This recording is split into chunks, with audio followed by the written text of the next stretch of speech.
Hey guys, स्वागत है आप सभी का द अल्फा बैंक चैनल में और मेरा नाम है चिराग चोपड़ा। सो गाइस, आज बात करते हैं कि इंग्लिश को अटेम्प्ट करने की सही अप्रोच क्या है। बट गाइस, इसमें आगे बढ़ने से पहले ना एक बहुत इंपॉर्टेंट टॉपिक की बात करते हैं। एक्चुअली आज उन बच्चों की बात करते हैं जो बहुत मेहनत करते हैं। गाइस, मैंने बहुत सारे बच्चे देखे हैं जो इंग्लिश में कॉन्स्टेंटली बहुत मेहनत कर रहे हैं। भाई, वो बच्चे डेली बेसिस पे इंग्लिश में 2 से 3 घंटे दे रहे हैं, प्रॉपर दिन रात करके मेहनत कर रहे हैं। स्टिल उनके मार्क्स इंग्लिश में लगातार कम आते हैं और कई बार तो ऐसा होता है कि उनका इंग्लिश में कट ऑफ तक नहीं निकलता। तो भाई, ऐसा क्यों हो रहा है? वो ऐसी किस गलत अप्रोच को फॉलो कर रहे हैं या गलत स्ट्रैटेजी को फॉलो कर रहे हैं कि उनका दिन पर दिन इंग्लिश में स्कोर भी कम होता जा रहा है और उसी के साथ इंग्लिश में कॉन्फिडेंस भी कम होता जा रहा है। गाइस, कॉमर्स में ना एक बहुत अच्छी कहावत है और वो पता है कहावत क्या है? कि आपका नुकसान ना होना भी आपका मुनाफा ही है। उसी तरीके से यहां पे आपको समझाऊं तो आप चाहे आज एक दिन के लिए राइट अप्रोच चाहे ना फॉलो करो, बट गलत अप्रोच ना फॉलो करके भी आपका फायदा ही होने वाला है। मतलब गलत अप्रोच को आपको छोड़ना ही पड़ेगा सही अप्रोच को फॉलो करने से पहले। तो भाई, वो गलत अप्रोच क्या है? भाई देखो, गलत अप्रोच में पता है आजकल बच्चों ने क्या करा है? अपने लिए खुद 3 दुश्मन खड़े कर लिए हैं, अपने खुद 3 एनिमीज खड़े कर लिए हैं। जैसे वो कुछ मूवीज आई है ना आजकल, जैसे पति पत्नी और वो, ये एक लेटेस्ट की मूवी है, साहेब बीवी और गैंगस्टर। वैसे ही हमारे 3 दुश्मन हैं, क्वांट, रीजनिंग और खुद आप। ये 3 दुश्मन हमने रातों रात अपने लिए खड़े कर लिए हैं, जिससे मुझे इंग्लिश में अच्छा स्कोर नहीं मिल रहा है। भाई, कॉन्स्टेंटली फास्ट मूविंग एज है, हमें हर जगह हर प्लेस पे शॉर्टकट्स चाहिए होते हैं, ट्रिक्स चाहिए होते हैं। भाई, quant is full of formulas, पूरे के पूरे क्वांट में हमें फॉर्मूले मिलते हैं। फॉर्मूले मिलते हैं तो उसको सॉल्व करने के कहीं ना कहीं हमें शॉर्टकट्स या ट्रिक्स भी मिलते हैं। वैसे ही रीजनिंग की बात करें तो रीजनिंग में भी हमें हर पॉइंट पे हर टॉपिक में ऑलमोस्ट शॉर्टकट ट्रिक्स मेरे पास होते हैं। और इसीलिए आपने भी कई बार देखा होगा कि बच्चों को क्वांट और रीजनिंग सॉल्व करने में बहुत मजा आता है। भाई, मैंने बहुत सारे बच्चों से बात करा तो उनको हमेशा क्या लगता है कि सर आप क्वांट और रीजनिंग की क्लासेस लेते रहो सर, लेते रहो सर, इंग्लिश में उतना मजा नहीं आता सर, इंग्लिश तो मुझे बोरिंग लगता है। और आजकल जो मैंने एक नई बात भी सुनी बच्चों से कि कुछ बच्चों को तो रीडिंग बोरिंग लगने लग गई है। भाई, 2017, 18, 19 तक जब मैं खुद प्रिपरेशन कर रहा था तो भाई reading was my best part. भाई, मुझे रीडिंग में सबसे ज्यादा मजा आता था। अब नहीं पता भाई पिछले 2-3 सालों में ऐसा क्या हो गया है कि रीडिंग लोगों को बोरिंग लगने लग गई है। भाई, मैं तो आज भी एंजॉय करता हूं रीडिंग को। चलो, इसको कभी और बात करेंगे। आज बात करते हैं कि हमने 3 दुश्मन कैसे खड़े करे। भाई, क्वांट और रीजनिंग में लगातार हमें शॉर्टकट्स मिलते रहते हैं, बट क्या यही सेम अप्रोच आप इंग्लिश में अप्लाई कर सकते हो? भाई, इंग्लिश में कोई फॉर्मूला नहीं है और फॉर्मूला नहीं है तो उसका कोई ट्रिक नहीं बन सकता और ट्रिक नहीं बन सकता तो उसका कोई शॉर्टकट नहीं बन सकता। मतलब इंग्लिश में ये वाली स्ट्रैटेजी तो मेरी पूरी फेल हो जाती है।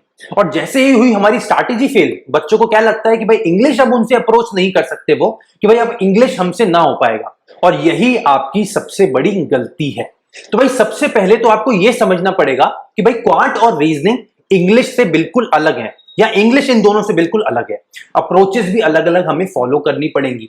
तो अलग अप्रोच हम इंग्लिश में क्या फॉलो करेंगे? सबसे पहले, we are not going for any shortcuts और ट्रिक्स। भाई, हम बैक टू बेसिक्स, जीरो से चालू करेंगे, तभी हम इंग्लिश में अच्छा कर सकते हैं।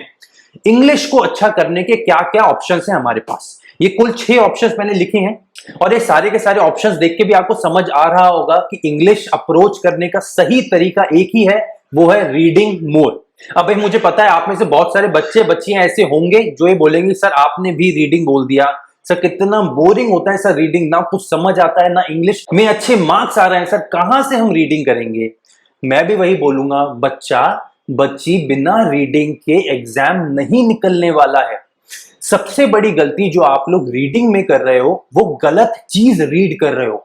भाई, अगर मैं आपको आज बोलूं कि भाई आपको ना क्रिकेट खेलने जाना है और भाई क्रिकेट में जब आप बैटिंग करोगे ना तो बॉलिंग करने आएगा आपके लिए ब्रेटली या फिर जसप्रीत बुमराह, तो आप बोलोगे सर उनको थोड़ी हम खेल सकते हैं सर, वो तो इंटरनेशनल प्लेयर्स हैं। तो बच्चा, वही तो बात है ना यहाँ पे भी कि भाई द हिंदू या इंडियन एक्सप्रेस से अगर रीडिंग चालू करोगे तो वो भी इंटरनेशनल न्यूज़पेपर्स हैं।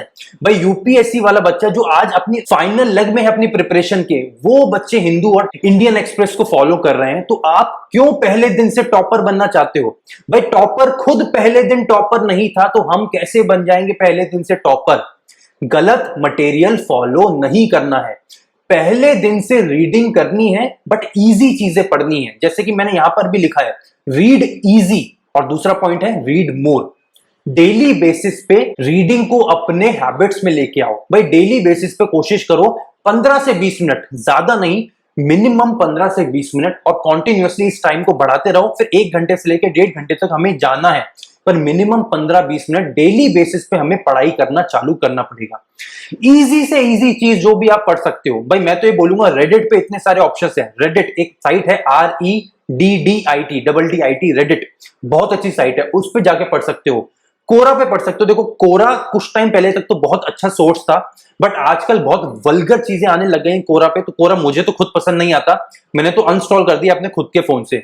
बट अगर आपको लगता है तो आप कोरा को भी फॉलो कर सकते हो, बट चीजें इंग्लिश में ज्यादा रीड करो। मैं जो आपको एडवाइस कर सकता हूं वो मेरे पीछे पड़ी कुछ बुक्स हैं, वैसे ही आप भी बुक्स ले सकते हैं भाई। बुक्स बहुत सारी हैं, 4 hour work week, atomic habits, 5 AM club. भाई ये बुक्स सबसे पहली बात तो आपको इंग्लिश में तो मदद करेंगी ही करेंगी, बट आपकी पर्सनल लाइफ में भी आपकी बहुत मदद करेंगी, तो आप ये बुक्स को जरूर फॉलो करो। इसके बाद जैसे जैसे इंग्लिश में खुद को कॉन्फिडेंट फील करने लगो, द हिंदू पढ़ना चालू करो, एडिटोरियल से चालू करो, बाकी बेसिक चीजें मत पढ़ो। एडिटोरियल भी मैं बोलूंगा कि पहले दिन से बड़ा हमको नहीं पढ़ना है। कोशिश करो 1 paragraph, 2 paragraph, 1 line, 2 line, 5 line, 10 line, जितनी पढ़ी जाए, एक दिन में जितना डाइजेस्ट कर सको बस उतना ही।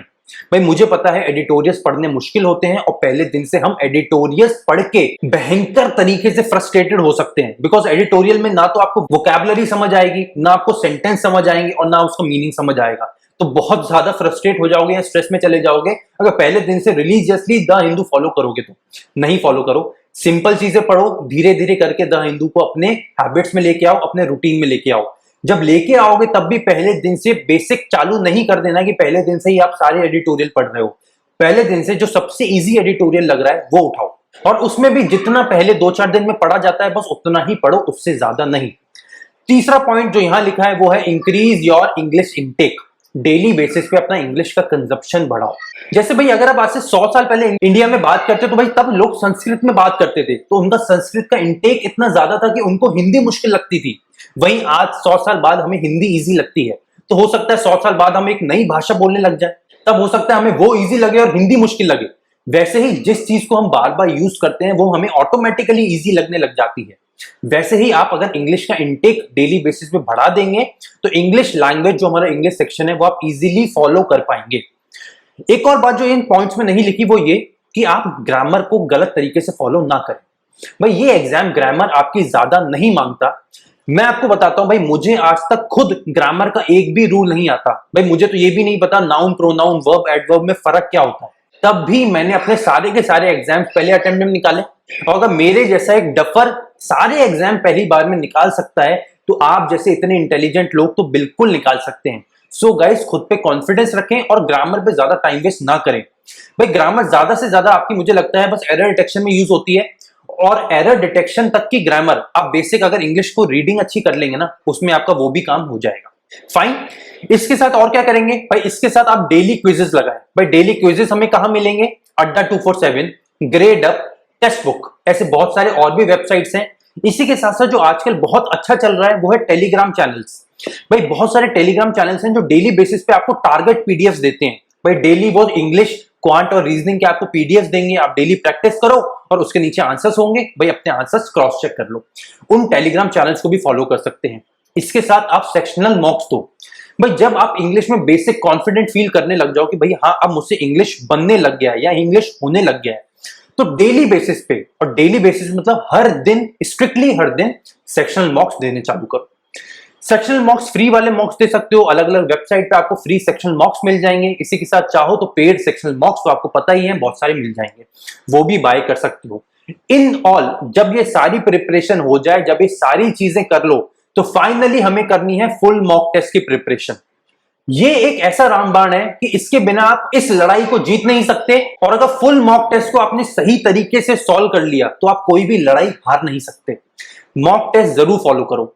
कितने टाइप के अलग अलग मॉक टेस्ट हैं, कौन सा मॉक टेस्ट हमारे लिए बेस्ट है, उसका मैंने एक थॉरो एनालिसिस करा है जिसका वीडियो अपने चैनल पर ऑलरेडी अपलोडेड है। भाई हमने सारी की सारी मॉक टेस्ट सीरीज को कंपेयर करा है, चाहे ग्रेड अप हो, ऑलिव बोर्ड हो, practice mock test zone, test book, या और भी बहुत सारे जितने भी मतलब मॉक टेस्ट होते हैं ना, हमने सारे के सारे मॉक टेस्ट कंपेयर करे हैं। उसमें जरूर देख लेना एक बार, जिससे आपका ये वाला टेंशन भी खत्म हो जाएगा। बट फुल मॉक टेस्ट जरूर देना है।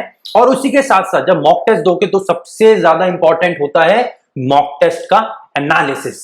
एक मुझे बहुत अच्छी बात जो लगती है ना, राम से भी बड़ा राम का नाम, वैसे ही होता है मॉक टेस्ट से भी बड़ा मॉक टेस्ट का एनालिसिस। अगर एनालिसिस नहीं करते हो तो मॉक टेस्ट देने का भी कोई फायदा नहीं है। मॉक टेस्ट देना ही देना है तो एनालिसिस करना ही करना है। सो गाइस, ये बेसिक 6 पॉइंट्स हैं और इसके साथ 1-2 पॉइंट्स मैंने आपको एक्स्ट्रा भी बताए हैं। अगर ये आप पॉइंट्स फॉलो करेंगे, मैं आपको कोरे कागज पे लिख के दे सकता हूं कि अगले एग्जाम में आपका बेस्ट स्कोर इंग्लिश के सेक्शन में ही आएगा। गाइस, आप मुझे इस वीडियो के कमेंट सेक्शन में जरूर बताइएगा कि आपको ये अप्रोच कैसी लगी और क्या आप इस सेशन के बाद कॉन्फिडेंट फील कर रहे हैं या नहीं। गाइस, मैं अपनी तरफ से पूरी कोशिश करता हूं कि आपके अंदर एक मोटिवेशन लेके आ सकूं, एक कॉन्फिडेंस लेके आ सकूं।